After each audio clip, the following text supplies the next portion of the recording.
Good morning, everyone, and welcome to the 23rd India Conference at Harvard. This year's theme, The India We Imagine, invites us to explore the possibilities that shape the future of India. This panel kicks off that conversation by exploring the role of sport in that story. My name is Amay Podar, and I'm a first-year student at the Harvard Business School. We're very excited today to be joined by Satyam Trivedi, the CEO of GMR Sports, who overlooks a global portfolio of sports leagues and franchises. Guiding this discussion today, we have Sreesha Vaman, the founder of Tulsiya Sports Marketing, who has a decade of experience in sports, finance, and entertainment. Please join me in welcoming Satyam and Sreesha on stage.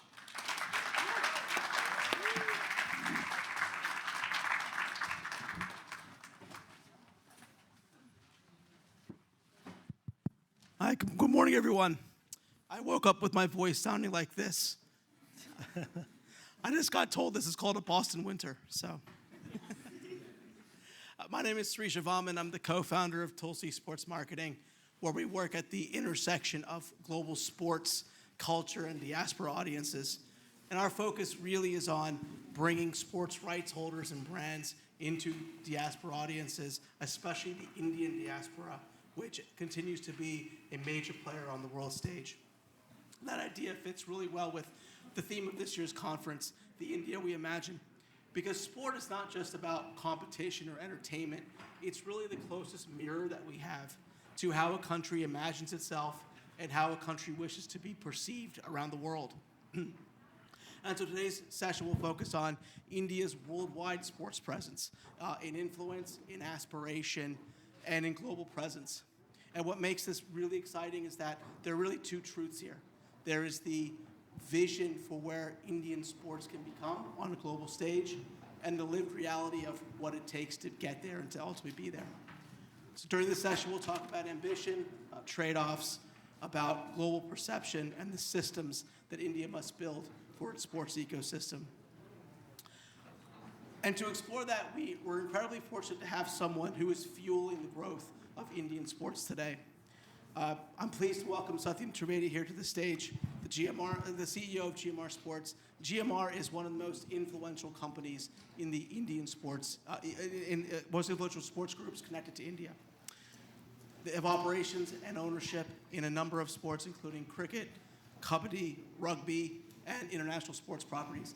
And what Satyam brings is a rare vantage point, someone who thinks daily about capital, governance, fans, and the long-term infrastructure that is required to make India a global sports powerhouse. So with that, let's give a round of applause, please, for Satyam Trivedi. Thank you, guys. Hi, Sreesha. Good morning, Satyam. Welcome to Cambridge. Thank you, man. Right.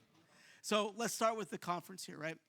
The India We Imagine. When you hear that phrase, how do you think about the way the world understands India through sports? Your question is how the world understands India through sports. So I think anybody that you go to, you talk about sport and you talk about India, the first thing which is going to come in mind is cricket. And rightly so, because cricket is very big with the population that we have, 1.4 billion.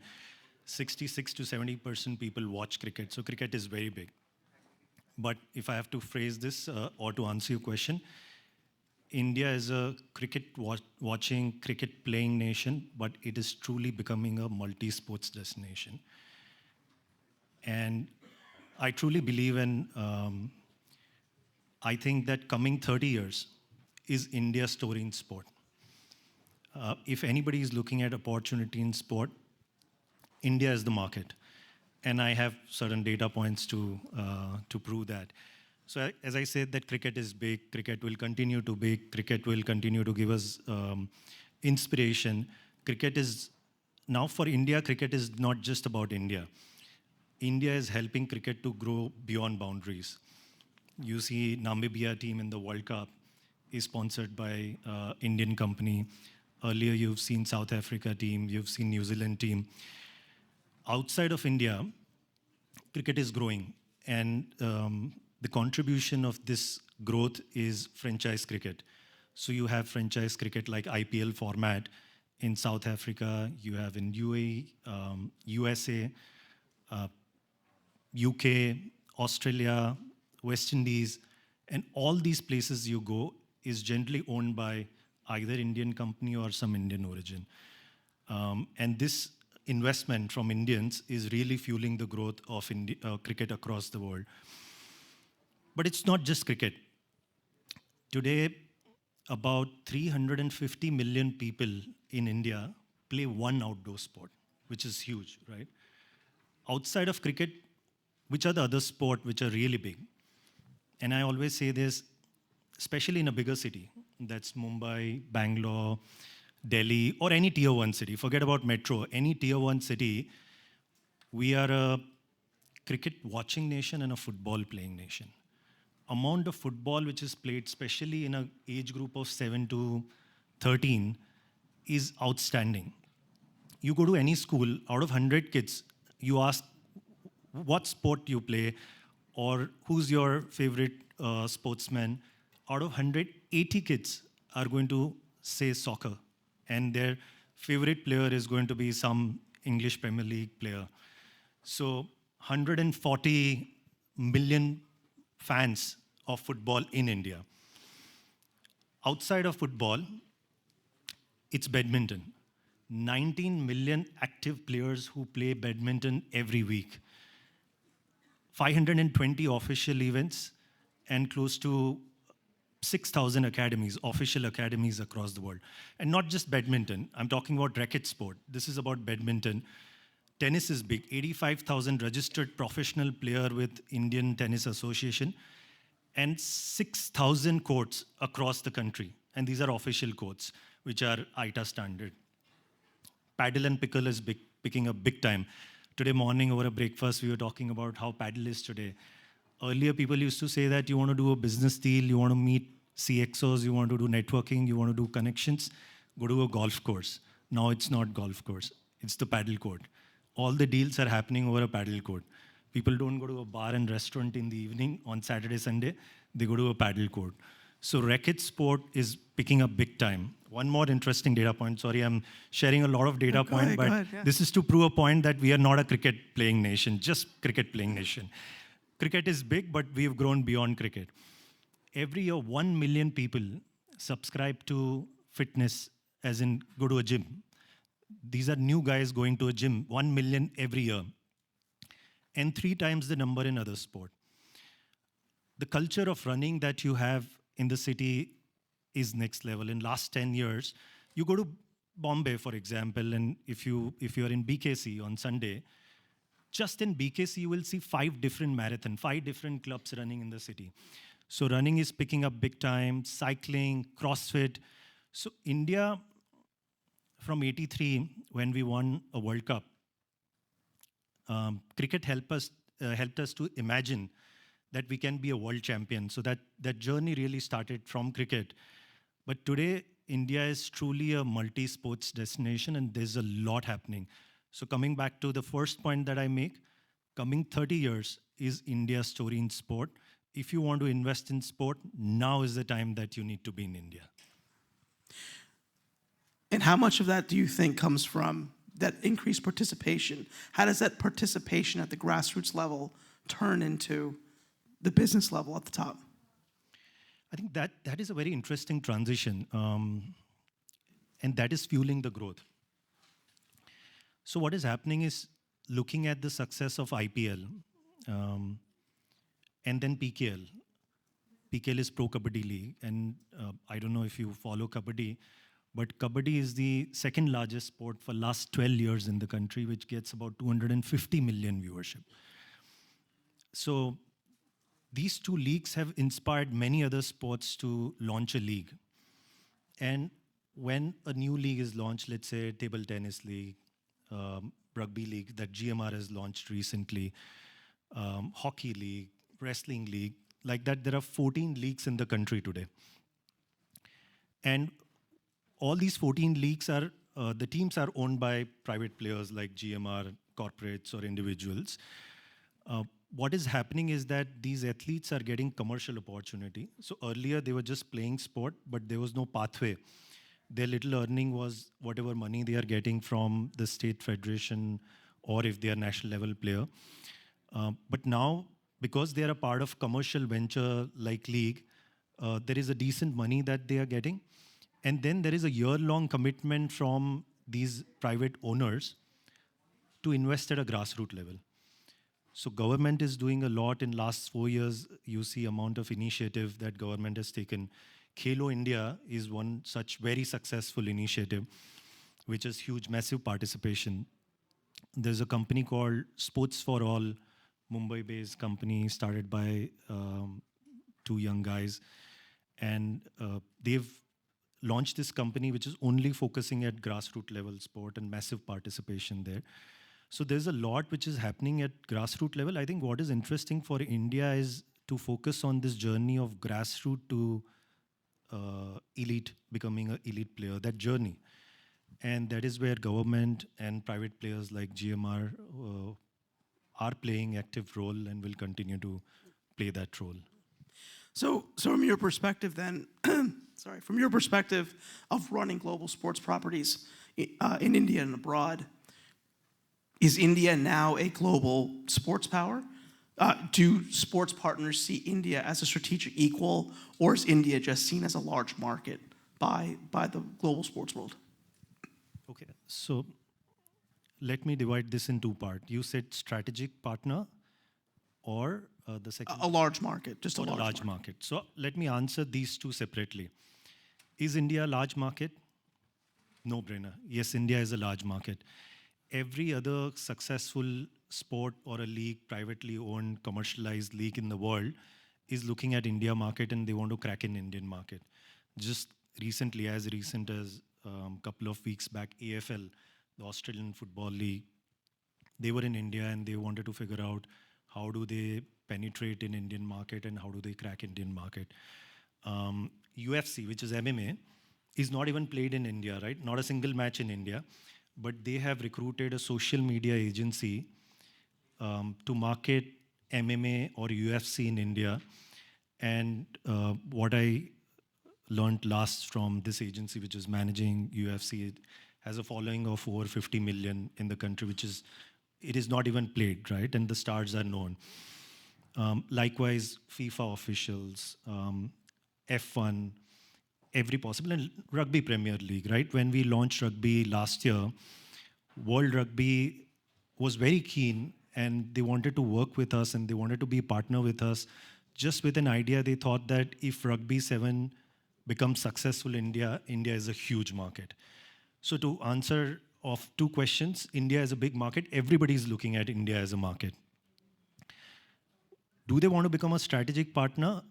The answer is yes, because when you look at some market as a market which is very important for you, and as a business, I think that this is very important market, very big market for me. And when I start attracting that market or when I start doing well in that market, it automatically becomes strategically important for me. And again, let me give you an example of rugby. So we launched Rugby Sevens in India last year. Now, as a result, what is happening is that all other countries, whether that's Australian rugby, New Zealand rugby, UK rugby, all of them are actively looking at India as a market. They want to work with all my franchise owner, set up high performance center. There are boys from India who are now going and participating in international championship. This is what I call strategic partnership, right? From other countries. So it's both. It's a big market, and as they look at India as a big market and they they start getting some traction there, is when it becomes strategically important. Yeah. So you can think of it, in one framework, we can think of this as the Indian sports ecosystem has two components to it. There's the concept of exporting Indian leagues and events like cricket, bringing that to the global stage. Yeah. And then there is the concept of integrating Indian athletes, executives, owners, and on another level, ideas and concepts into the global ecosystem, right? Yeah. And going into, for example, into Europe or the US.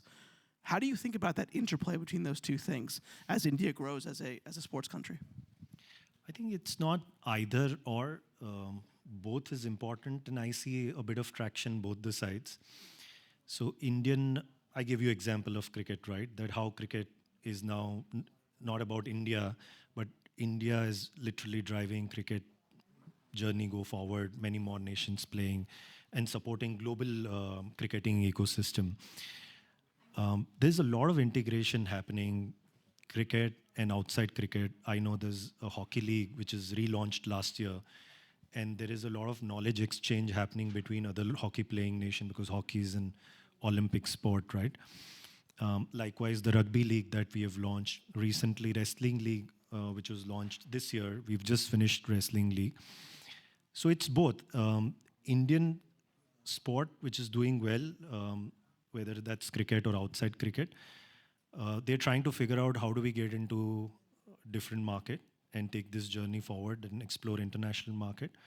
At the same time, integration of our Indian athlete, like I told you, my rugby 7 boys, they went to Australia and they participate in international competition.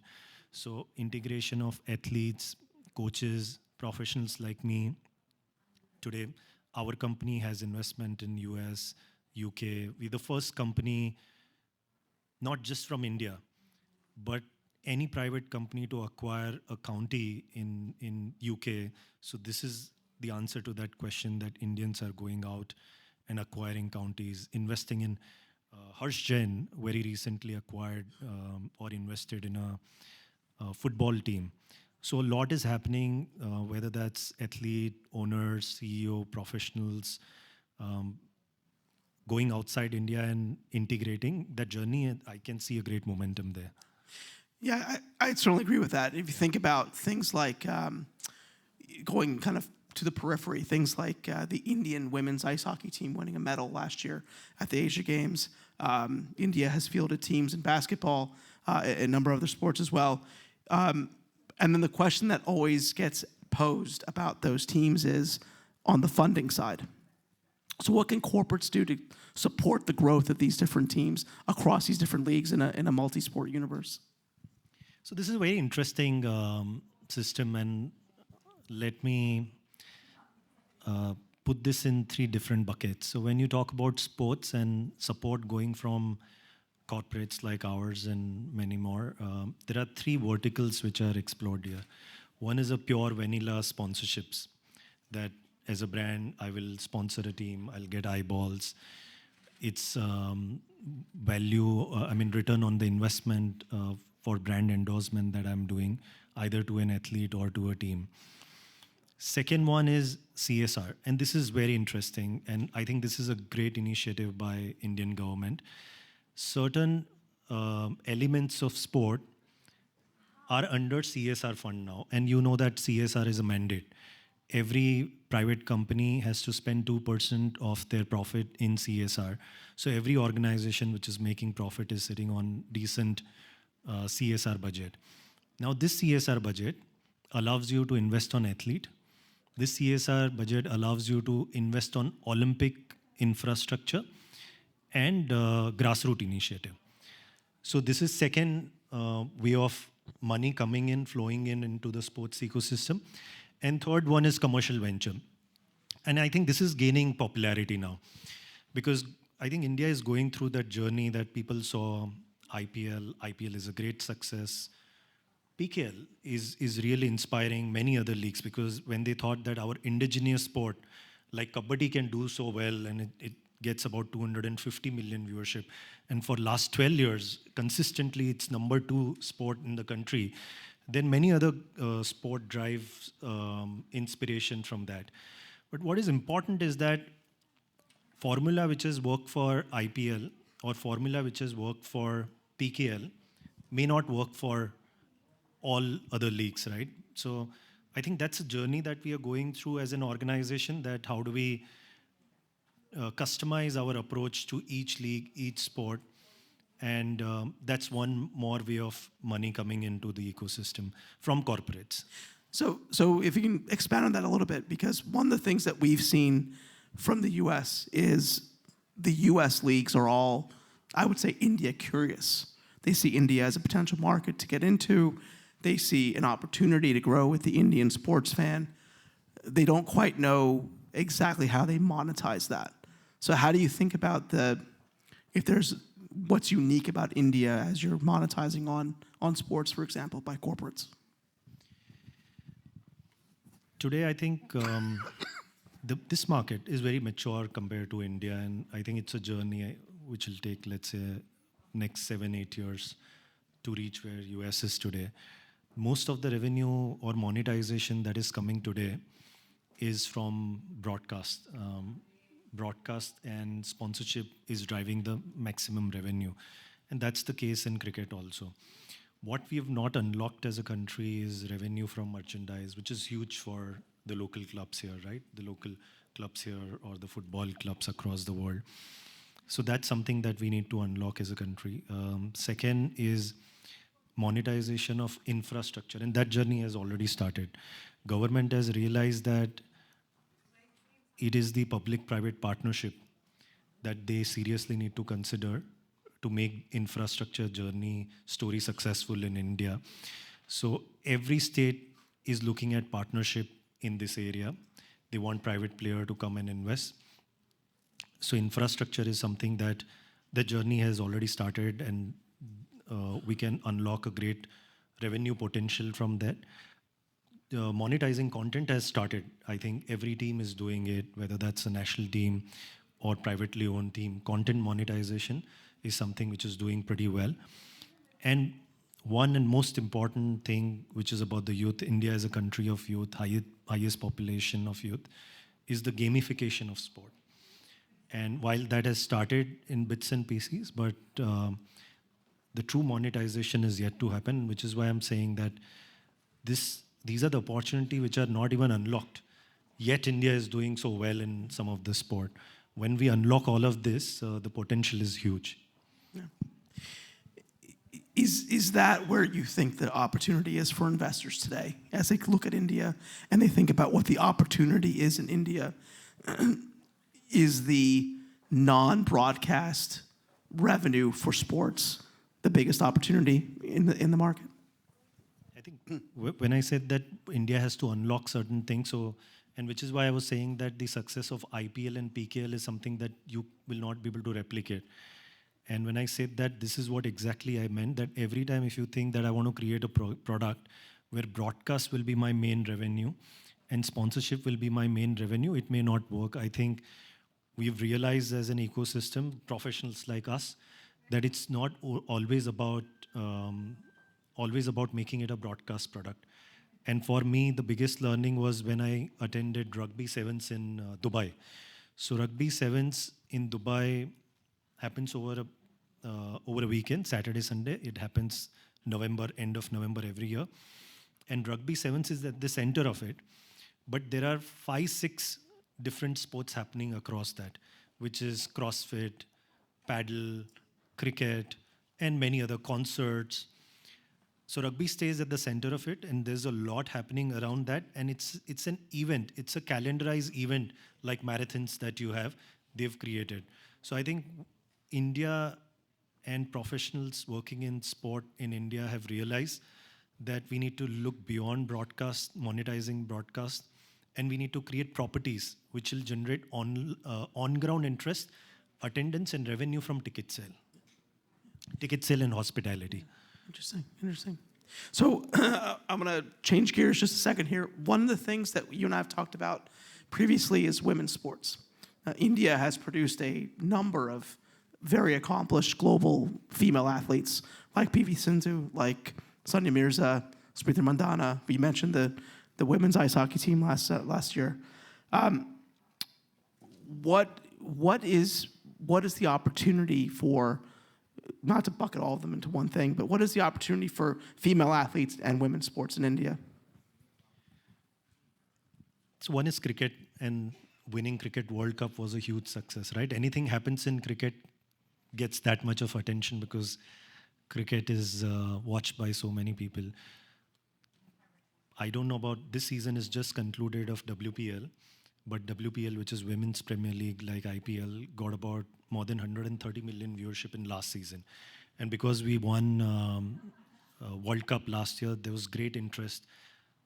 People are celebrating women cricketer. They have become household names. And it is gaining immense popularity. But cricket is just started now with WPL, I would say. Indian women has always done well. You look at Olympics medal. If you make a total of all Olympics medal that India has won as a country, it's women athletes who have won more than men. PV Sindhu, unfortunately, is not with us today, but she's one popular celebrity who's done so well for herself and for the country.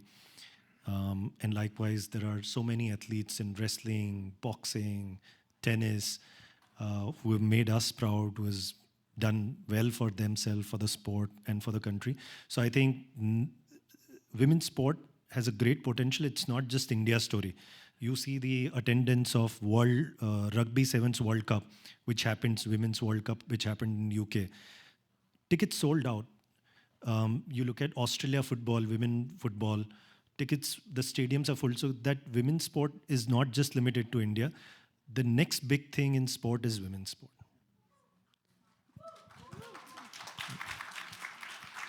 And just to expand on that, how, it's a bit of a leading question, so forgive me, but how important is that for the way the image that India is projecting to the world, that India's female athletes are the ones that are leading the medal table, leading in a lot of different sports that way?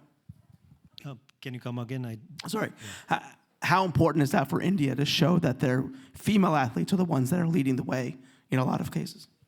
I think it's as important. I mean, men, women, both is equally important. They should shine on a global stage. They become our country's brand ambassador. And this journey of equality, equal opportunity for men and women, sports is the best platform to demonstrate.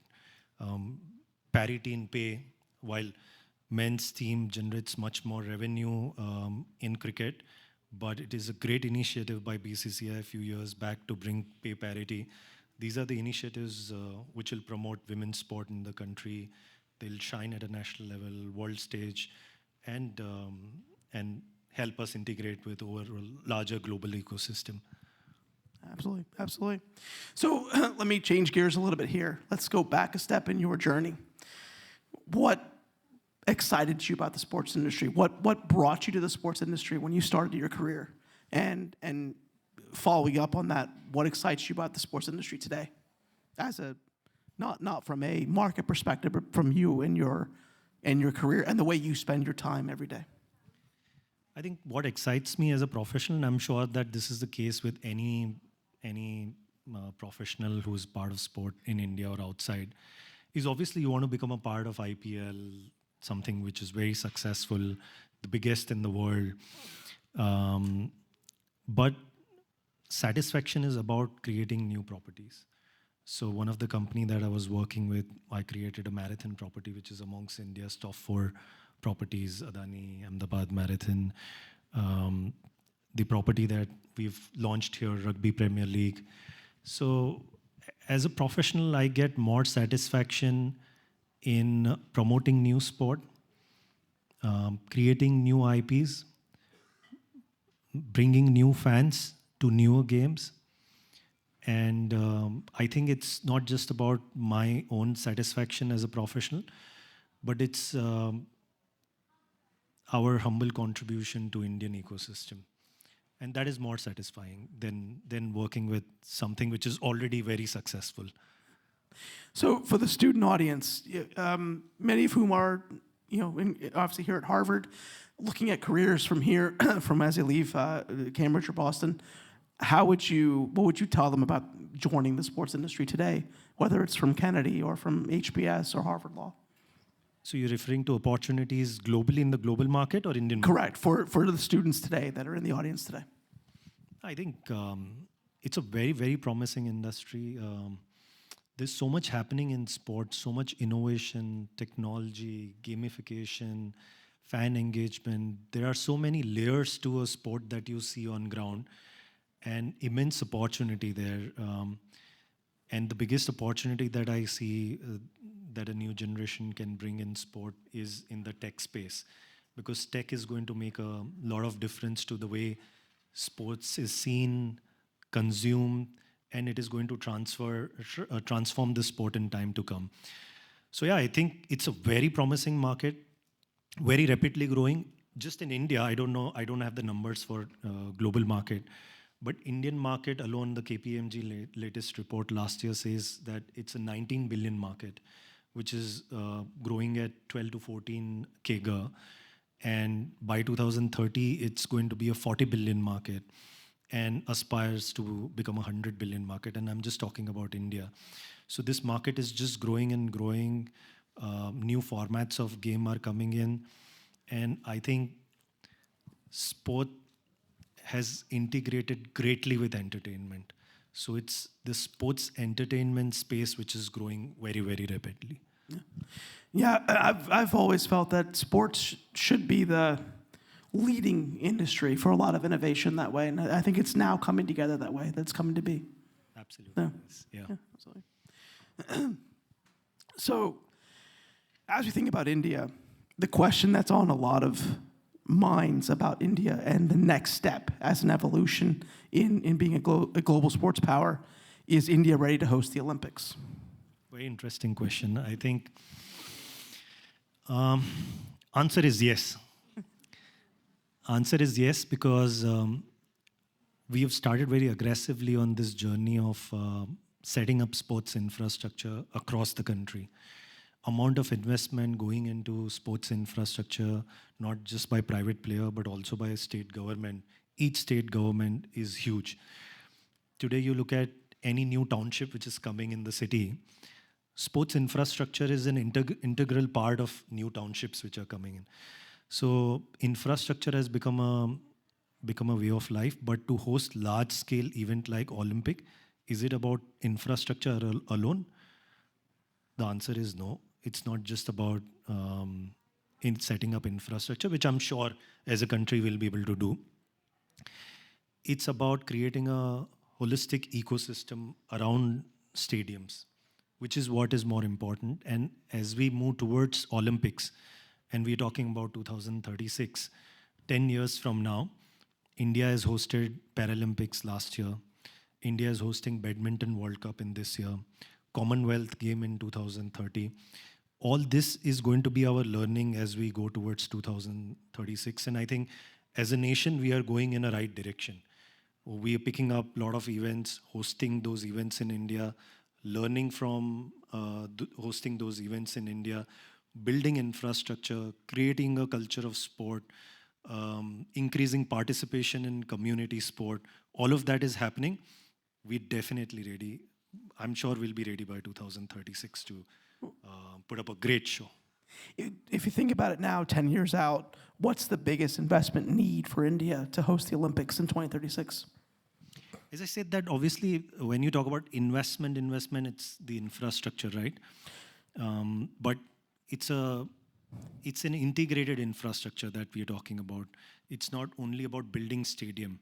When you want to host events like that, it's about accommodation, transportation, hotels, all of that together. And while all of this is being done with an idea that we want to host international games, world championships, Commonwealth, Olympics, while everything is done thinking that in the direction, it is helping us, the nation's economy, right? Because so much is built, the real estate industry is benefited from that. There are jobs created, employment created. So yeah. Do you think that so you're bullish on the Olympics coming to India in 2036 then? 100% bullish. I think now is the time for India to do it, and no doubt about it. We have enough expertise. We've learned enough from hosting large-scale events. We have enough interest from private sector and private players like GMR Sports. So with all that together, we're definitely ready, and it should happen. Nice. So, switching gears for a second, India has the largest and most interconnected diaspora around the world. How can India leverage that diaspora in this concept of sports and in the concept of bringing a sports ecosystem from India? Yeah, I mean, you've seen that in cricket when India team is playing in Australia, South Africa, UK. The fan goes to the stadium and stadium is just looking blue, right? So that's the power of Indian diaspora. And it's not just about cricket. I've seen Neeraj Chopra and PV Sindhu going and playing international games, Olympic games, and the amount of support they get from Indians living across the world is amazing.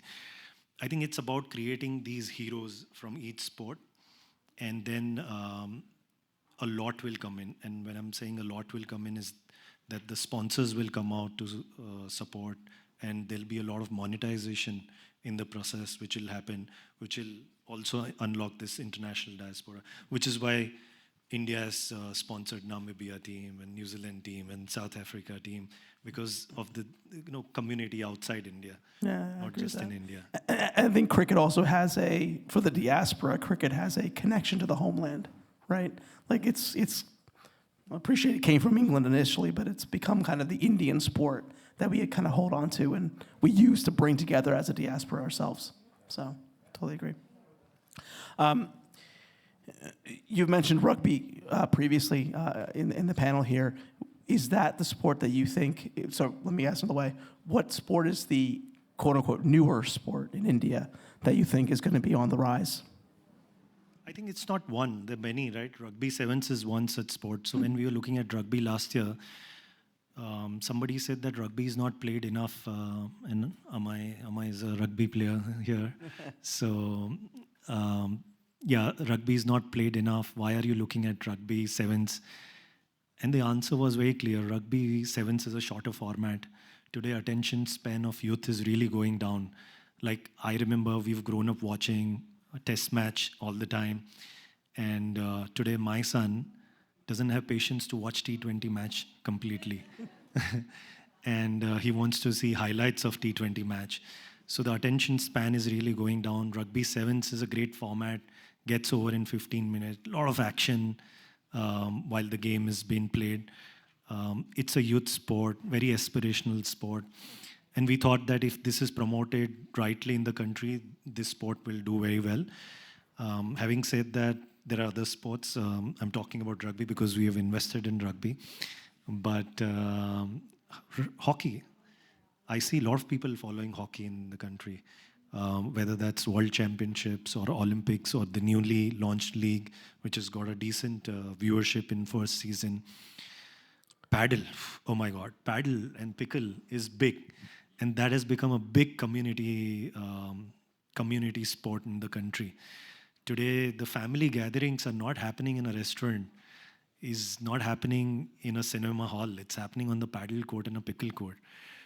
So yeah, a lot of that. Golf is doing pretty well. Tennis, I told you 60,000 courts in India, tennis courts. Table tennis is doing very well. So all of it, it's not just one. I think youth is showing interest in a lot of it. So let's give you one last kind of longer question, right? 10 years from now, we're sitting in Ahmedabad at the opening ceremony of the Olympics. If you look back from there to today, what does India have to do to say, you know what, India got the sports journey right over the next decade?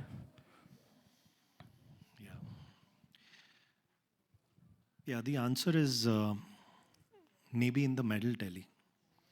And I would say medal tally is important because that medal is a result of a lot that you will do from now to coming 10 years. You don't get just medal like that, right? So you need to get your grassroots right. You need to get your pathway from grassroots to elite right.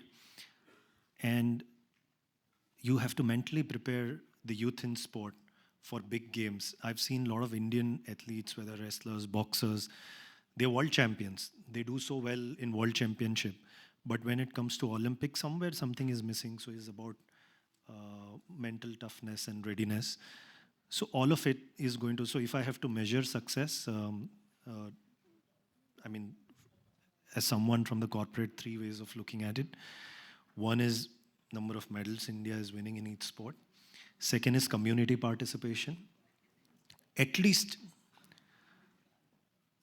40-50% of India, and it's a big number I'm saying because of the population that we have, at least 40-50% of India should actively participate in sport. And growth of fans. Makes sense. So we'll have time for questions from the audience. While you think of your questions, and I believe there's microphones in the stage, right? Yeah, there's microphones in the audience. So while you think of your questions, I will give you a few minutes by asking Satyam a few rapid-fire questions, some short answer questions, right? Sure. Yeah. All right. Firstly, Yeah. what makes Boston special for you? The longer answer, this was there in to-do list. I've been to other part of US, not here. I wanted to witness the legacy and the good work that institution has done. Here I am. Amay has promised me that he's going to take me to a tour. So yeah, that's in to-do list.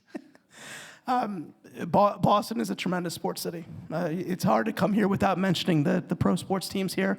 The Bruins, the Red Sox, Celtics, Patriots, the Fleet, there's a number of others as well. The Revolution. That's really there. Who has been your most important mentor or role model besides your parents? Who's been your most important mentor or role model? Honestly, nothing comes in my mind. I think it's not one person who's been my mentor, really. There are a bunch of guys who have come across in my life, either as boss or colleague. Or even my son, I learn a lot of things from him, from that young sportsman, sports boy who's just 10 years, who wants to become an international soccer player. So yeah, it's not just one, my wife, all of them. There's a bit of inspiration coming from all of them, not one person, honestly. My 10-year-old son thinks he's smarter than me too. I get that. What is one sport that you would say is currently misunderstood in India or underestimated in India? Soccer. India has potential to become a powerhouse of soccer, and this will happen. When I say this, people don't believe it, but today we are here. By 2036, we get into Olympics. You see by then the generation shift and what the new bunch of kids coming into football and their capability. Like I saw football Asian qualifiers, under 17. And the level of these under 17 players, let me tell you, was better than senior players. So this new generation, younger generation coming in soccer is going to surprise the world. Wow. It's similar to the U.S., right? The U.S. had that for a long time. Big participation in soccer, then come together. And you know what? When I came here, my son called me in the morning, and he told me that don't forget to speak about soccer. So, what is one global sports model that India should study carefully? Kabaddi. I think that's a great inspirational story. It's a story of mud to mat, that how our local desi indigenous sport is glamorized, becomes second largest sport in the country, and stays as the second largest sport in the country for 12 years. And now entire world knows what is Kabaddi. And there was a match in Melbourne last year. So I think it's the time that we should take our indigenous sport to at a global stage. So that's one sport. All right, and last one. I think the one thing that most of the sports fans in the audience are thinking about right now, waking up, breathing, considering all the factors around the world, will India win the Cricket World Cup? I think I want to ask you guys, what's the answer? What do you guys think? Amazing. I think we should do this. The cameras are on. There's a match tomorrow. You guys have been to a stadium, cricket stadium. You know how do you cheer India team? You say India, India twice and then clap 3 times. Can we, all of us, can we do that? Record this and put it from your social media page and say that this is to cheer Team India. Let's do this. I'll stand up. We say India, India twice and 3 claps. India, India, India, India, India, India, India. So to answer your question, India is going to win the World Cup. Thanks, thank you. All right, let's take some questions from the audience. Go ahead. Give your name and where you're from as well. My name is Vedhan. I'm an MBA student at Harvard Business School.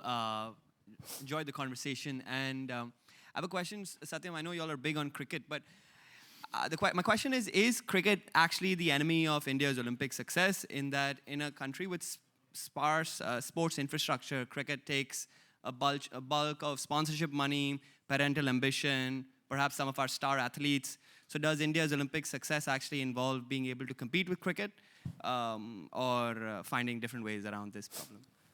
No, I think, and I see it very closely. I have the ringside view. Today, a lot of money is going there because every brand is looking at return on investment, right? So it's about that return of investment. Today you have one, tomorrow you have one more sport coming in where you're getting equal fan engagement, you're getting equal eyeballs. Brands are going to invest. Brands don't have love for cricket. They want return on investment. IPL has become a launch pad for last 18 years for all startup.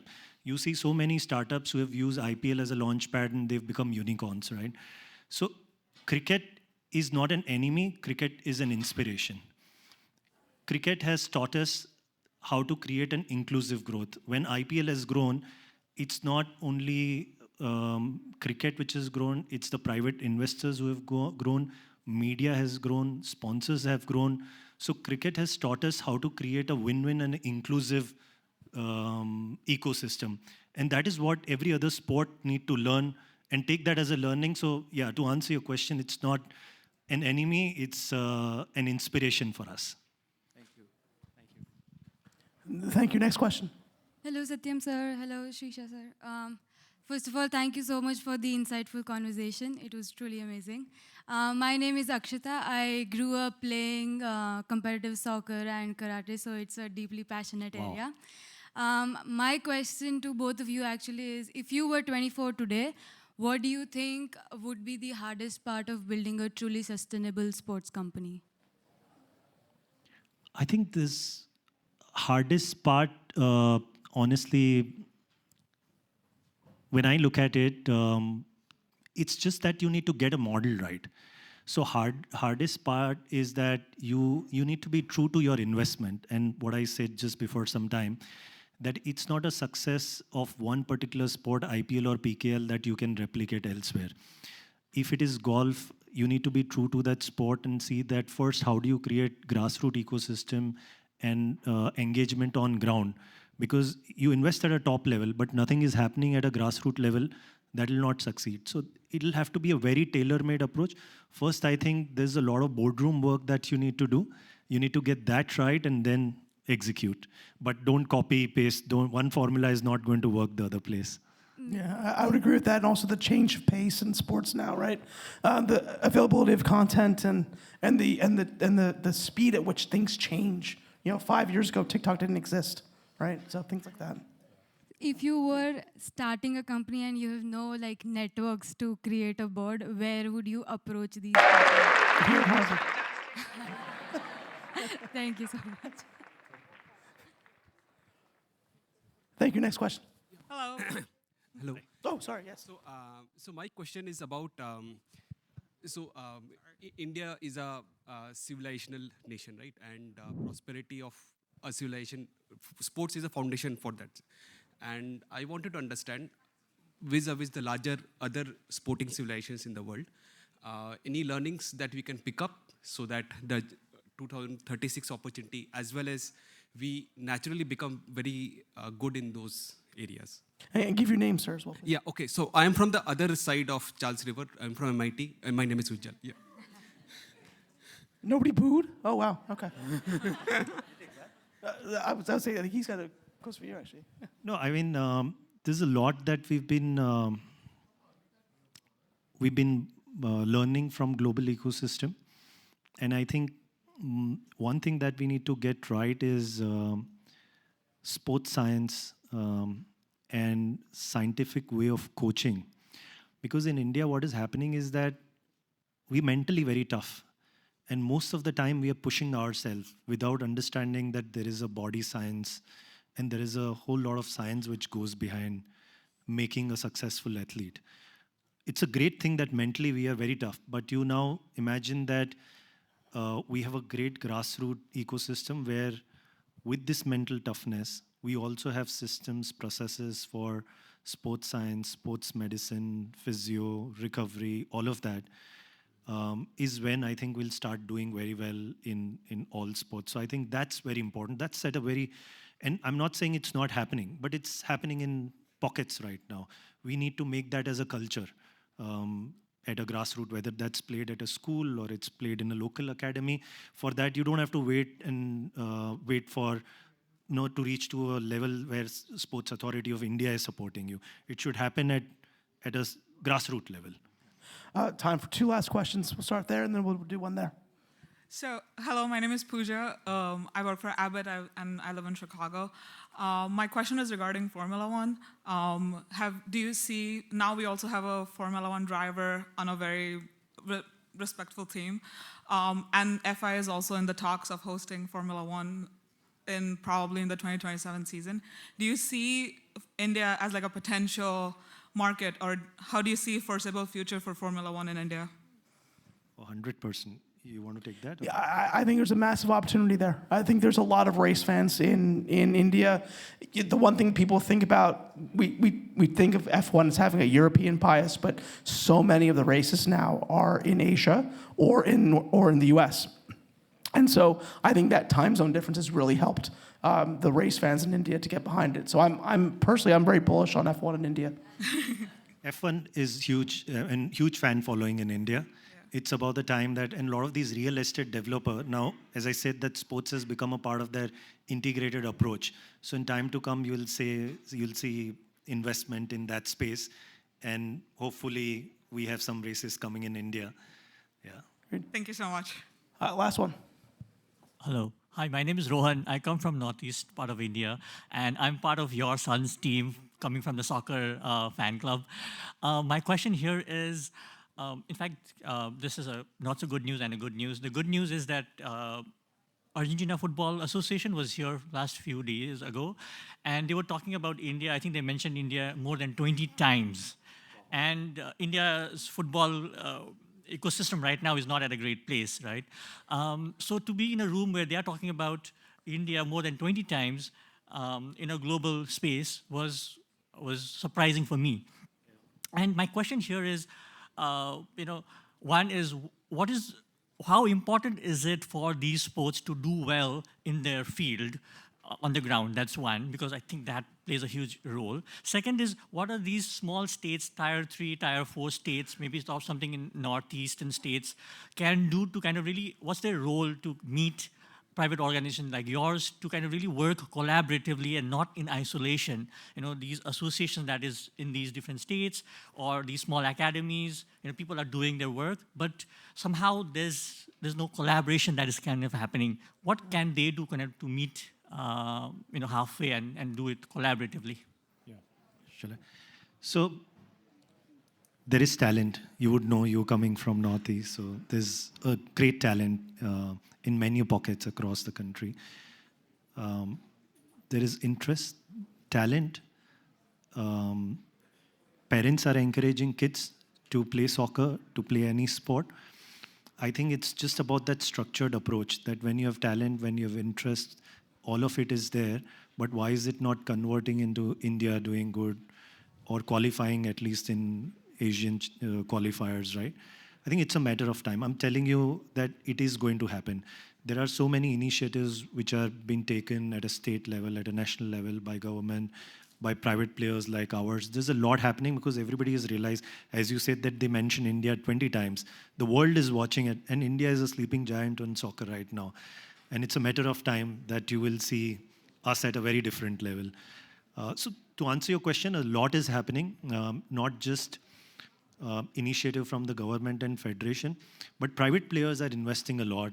They're launching academies, systematic training, bringing trainers from outside, taking franchise of, let's say, Barca Academy, Manchester Academy, and all these academies are doing pretty well. So there's a lot of knowledge exchange happening, expertise coming from there, our trainers getting trained, and that's helping the ecosystem.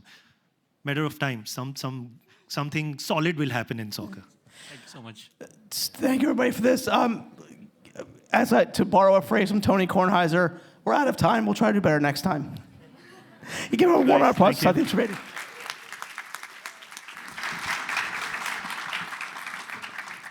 Thank you, everyone. It's honestly heartening to see so many of you interacting and having so many questions. Thank you, Sreesha, for the work you're doing to connect global sports. And thank you, Satyam, for the leadership you bring in building the capital, governance, and long-term foundations the sport requires. Today was just not about whether India is a global sports power, whether we are ready for the Olympics, or how we support women's sports. It was about something deeper. And the India we imagine is confident, ambitious, and ready to lead. Thank you.